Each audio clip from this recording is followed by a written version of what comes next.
আসসালামু আলাইকুম রহমতুল্লাহি ওয়া সম্মানিত দর্শক,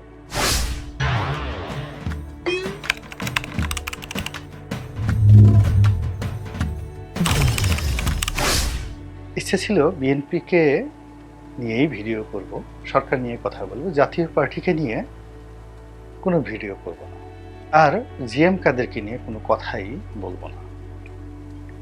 এর কারণটা হলো যে আমার ব্যক্তিগত অভিমত, বাংলাদেশের রাজনীতিকে কলুষিত করার জন্য সেই প্রথম থেকে ধারাবাহিকভাবে যে রাজনৈতিক দলগুলো আমাদের কৃষ্টি কালচার, রাজনৈতিক যে কৃষ্টি এবং কালচার, আর্ট অ্যান্ড কালচার ইংরেজিতে যদি বলি, অর্থাৎ সংস্কৃতি, ইতিহাস এবং ঐতিহ্য, এগুলো নষ্ট করার ক্ষেত্রে সবচেয়ে নিকৃষ্ট ভূমিকা পালন করেছে জাতীয় পার্টি। আস্তে আস্তে বলি, যেমন ধরুন রাজনীতিবিদদেরকে কেনা যায়, বঙ্গবন্ধুর অনেক ত্রুটি ছিল, কিন্তু রাজনীতিবিদদেরকে কেনা, রাজনীতিবিদদেরকে অসম্মান করা, তাদেরকে ছোট করা, এই কাজগুলো বঙ্গবন্ধু কখনই করেননি। এমনকি অধ্যাপক গোলাম আজম, শাহ আজিজুর রহমান, খানে সবুর, মানে আসলে স্বাধীনতা যুদ্ধের আগে বাংলাদেশের সবচেয়ে বড় বড় জায়ান্ট যে লিডার, পলিটিক্যাল লিডার, তারা সবাই মুসলিম লীগে ছিলেন এবং অনেকে ইসলামপন্থী দল, নিজাম ইসলামী পার্টি করতেন, এমনকি জামাত ইসলামের সঙ্গে যারা ছিলেন তারা সবাই ভালো পরিবারের সন্তান ছিলেন, অভিজাত পরিবারের সন্তান ছিলেন। যেমন ধরুন ফজলুল কাদের চৌধুরী, সালাউদ্দিন কাদের চৌধুরীর বাবা, কিংবা ধরুন মশিউর রহমান জাদু মিয়া, কিংবা ধরুন শাহ আজিজুর রহমান। ওনাদের যে পারিবারিক ঐতিহ্য, কিংবা আমাদের ফরিদপুরের মোহন মিয়া সাহেব, মানে আকমাল ইবনে ইউসুফ, কামাল ইবনে ইউসুফের আব্বা মোহন মিয়া সাহেব, তো তারা সবাই মুসলিম লীগার ছিলেন, মানে জমিদারি ছিল, অর্থনৈতিক সঙ্গতি ছিল, রাজনীতি করেছেন, মন্ত্রী হয়েছেন, এমপি হয়েছেন সেই ব্রিটিশ জামানা থেকে। আর আওয়ামী লীগ যারা করতেন, বিশেষ করে বঙ্গবন্ধুর নেতৃত্বে 60-এর দশকে, বেশিরভাগই নিম্ন মধ্যবিত্ত পরিবারের সন্তান। কেউ হয়তো গেরস্তর ছেলে, কেউ হয়তো জোলার ছেলে, এরকম সাধারণ পরিবারের সন্তানেরা আওয়ামী লীগ করতেন। Must B A. তো বঙ্গবন্ধু ক্ষমতায় আসলেন, তার বন্ধু বান্ধব যারা আছেন, দেখেন বন্ধু, তার আপন বন্ধু কারা? একান্ত মোল্লা জালাল সাহেব ছিলেন, একমাত্র ফণীভূষণ মজুমদার ছিলেন জমিদার।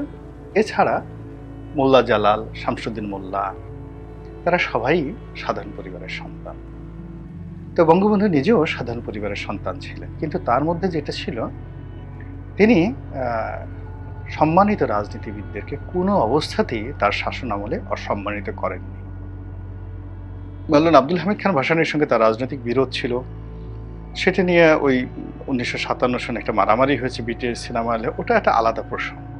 কিন্তু সামনাসামনি যখনই তিনি হতেন, তিনি সবসময়ই টাঙ্গাইলে গিয়ে তার যে রাজনৈতিক নেতা মাওলানা ভাসানীর পা ধরে সালাম করতেন, সেখানে গিয়ে দেখা করে আসতেন। মাওলানা ভাসানী লাগতো না যদি আলেমা ভাসানী বঙ্গবন্ধুকে কোনো কথা বলতেন, দুনিয়া একদিকে, বঙ্গবন্ধু সেই মাওলানা ভাসানীর ওয়াইফের কথা শুনতেন, আর মাওলানা ভাসানী কোনো রিকোয়েস্ট করলে তো কোনো কথাই নেই যখন ক্ষমতায় ছিলেন। তো এইরকম রাজনৈতিক বিরোধের বাইরেও তিনি পলিটিক্যাল কৃষ্টি কালচার। একইভাবে জিয়া রহমান সাহেব যখন ক্ষমতায় এলেন, তিনি অনেক জুয়েল নিয়ে আসলেন, অর্থাৎ ওই যে বঙ্গবন্ধুর জামানাতে যারা সরাসরি আওয়ামী লীগ করেননি, ভিন্ন দল করেছেন, কিন্তু ইটস এ হিউজ পলিটিক্যাল যে একটা যাদের ট্র্যাডিশন রয়েছে, তাদের সবাইকেই মূলত জিয়াউর রহমান সাহেব একটা প্ল্যাটফর্মে নিয়ে আসলেন। তো সেই প্ল্যাটফর্মে নিয়ে এসে তার উপকার হয়েছে এবং তিনিও রাজনীতিবিদদেরকে অসম্মান করেননি। কিন্তু এরশাদ জামানাতে যেটা হলো, তিনি সেই রাজনীতিবিদদের সঙ্গে, এমপিদের সঙ্গে, মন্ত্রীদের সঙ্গে জাস্ট এমন আচরণ করলেন, অনেক বড় বড় মানুষ, জাফর সাহেবের মতো মানুষ, তারপরে শেষে আনোয়ার জাহিদের মতো মানুষ, তারপরে শেলী সাহেবের মতো মানুষ, মিজানুর রহমান শেলী সাহেবের মতো মানুষ, আরও অনেক লোককে তিনি এনেছিলেন। কিন্তু তার সঙ্গে সঙ্গে গুন্ডা, বদমাইশ, আজেবাজে লোক, যাকে ইচ্ছা তাকে ধরে তিনি মন্ত্রী বানিয়েছেন, এমপি বানিয়েছেন। ফলে সম্মানিত লোক মানে দাপট ছিল মন্দ লোকদের, যারা মদখোর, গাঁজাখোর এবং এই রাজনীতির পদপদবিতে থেকে দুর্নীতিটাকে একটা রীতিমতো শিল্পে পরিণত করেছিলেন তার জমানাতে। তো এই যে শুরু হলো সেই ৮২ সন থেকে, সেটা ধারাবাহিকভাবে এখন চলতে চলতে সীমাহীন একটা খারাপ অবস্থাতে চলে গিয়েছে।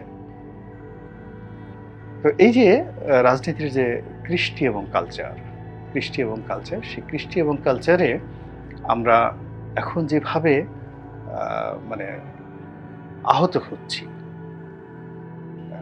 যেভাবে আমরা অপমানিত হচ্ছি, পলিটিক্যাল পার্টির যারা লোকজন, আমাদেরকে যে কথাগুলো বলা হচ্ছে, এ ঘুষখোর, এ দুর্নীতিবাজ, টেন্ডারবাজ, আরও আজে বাজে যত চরিত্রহীনতা, নারী সংক্রান্ত বিষয় থেকে শুরু করে মদ, গাঁজা যা কিছু আছে, এই শুরুটা হয়েছিল জাতীয় পার্টি দিয়ে। দে আর দ্য ক্রিয়েটার, যা কিনা পরবর্তীতে ৯১ পরে আস্তে আস্তে বাড়তে থেকেছে।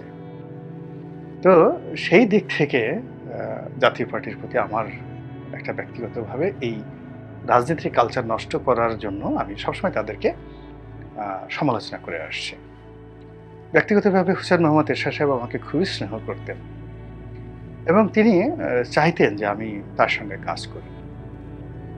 এবং যখন আমি ২০১৪ সালে মনোনয়ন চাইলাম না আওয়ামী লীগের, তিনি প্রাণান্ত চেষ্টা করেছিলেন তার কাছাকাছি আমি যাই, এবং আমি যদি চাইতাম জাতীয় পার্টির মহাসচিব দেওয়ার জন্য তিনি প্রস্তুত ছিলেন, এতটা স্নেহ করতেন। তো কেবলমাত্র ব্যক্তিগত সম্পর্কের কারণে আমি এরশাদ সাহেবের আসলে সমালোচনা, কিছু কিছু জিনিস আছে আসলে করা যায় না। যেমন আপনার আপন চাচা, বাবা, ভাই, ব্রাদার, আত্মীয় স্বজন, আপনি দেখতেছেন খারাপ, কিন্তু আসলে অনেক সময় বলা যায় না। এই কারণে আসলে এরশাদ সাহেবকে নিয়ে আমি কখনোই নেতিবাচক কথা বলতে পারিনি, কিন্তু জাতীয় পার্টির এই যে ধারাটা, এটা আমি সবসময় মোরালে সমালোচনা করে আসছি আমার মতন করে। জি এম কাদের সাহেব যখন এলেন, তখন তার সম্পর্কে আমার একটা অতি চমৎকার ভালো ধারণা ছিল। এই কারণে হলো তিনি এরশাদ সাহেবের ভাই হলেও এরশাদ সাহেবের যে মন্দ জিনিসগুলো ছিল আমি শুনেছিলাম যে এটা তার মধ্যে ছিল না, এবং তিনি দুটো মন্ত্রণালয় চালিয়েছেন, ওখানে ঘুষ খেয়েছেন, দুর্নীতি করেছেন। আমি আসলে এই ধরনের কথা তার মন্ত্রিত্বকালীন সময় ২০০৯ থেকে আমি শুনিনি কখনো। এরপর একজন ভদ্রলোক হিসেবে তার সুনাম ছিল, সুখ্যাতি ছিল।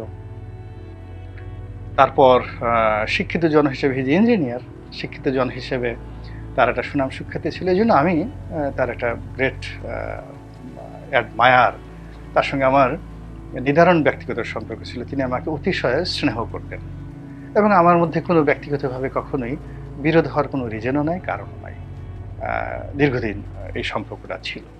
কিন্তু এরশাদের মৃত্যু হওয়ার পরে তিনি যে কর্মকাণ্ডগুলো শুরু করলেন, বিশেষ করে বিদিশার সঙ্গে, তারপরে এরশাদের যে পুত্র এরিক এরশাদ, তাকে যেভাবে ঘর থেকে বের করে দেওয়া থেকে শুরু করে অন্য যে সমস্ত কর্মকাণ্ড তিনি করলেন, আমার কাছে মনে হলো যে আমি যে জি এম কাদেরকে চিনি সেই জি এম কাদেরের সঙ্গে মিলছে না।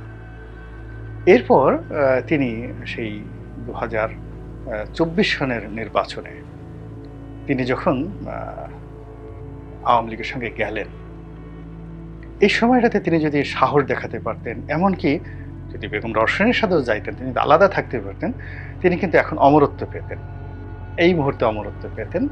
হি ওয়াজ এ গ্রেট কিং থাকতেন, এই মুহূর্তে কিং মেকার থাকতেন, বিএনপির পরেই তার অবস্থান থাকতো। কিন্তু তিনি সেটা না করে তিনি যে কর্মকাণ্ড করেছেন নির্বাচন কেন্দ্রিক, প্রথমত তিনি আওয়ামী লীগের সঙ্গে গিয়েছেন, দ্বিতীয়ত আওয়ামী লীগের কাছ থেকে টাকা নিয়েছেন, তৃতীয়ত এই টাকাগুলো তার দলের প্রার্থীদেরকে তিনি দেননি, চতুর্থত তিনি অনেক নাটক করেছেন, তারপরে নাটক করার পর তিনি বিরোধী দলীয় নেতা হয়েছেন, আবার এখন অনেক কথাবার্তা বলছেন। এর সঙ্গে সঙ্গে এই যে তার যে ২০২৪ সনের যে বিবর্তন, এই বিবর্তনের সঙ্গে আরও অনেক নেতিবাচক বিষয়, একান্ত ব্যক্তিগত নেতিবাচক বিষয় জাতীয় পার্টির নেতাদের, কর্মীদের মুখে মুখে ফিরছে।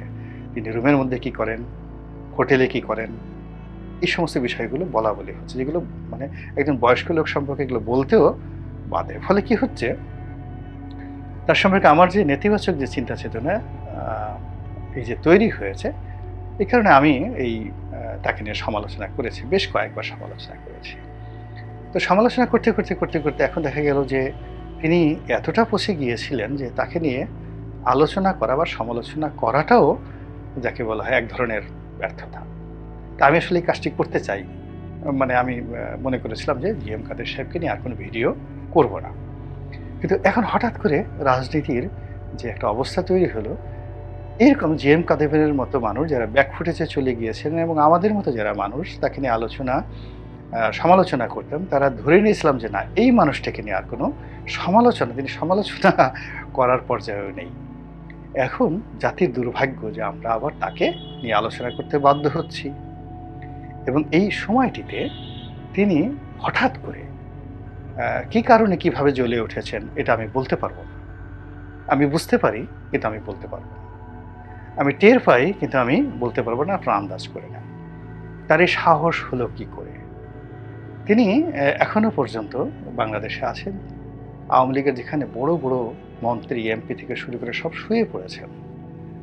অনেকের বিরুদ্ধে মামলা হয়েছে, তারা তো শুয়ে পড়েছেন, আর যাদের বিরুদ্ধে মামলা হয়নি এখনো পর্যন্ত তারাও ভীত সন্ত্রস্ত হয়ে পড়েছেন।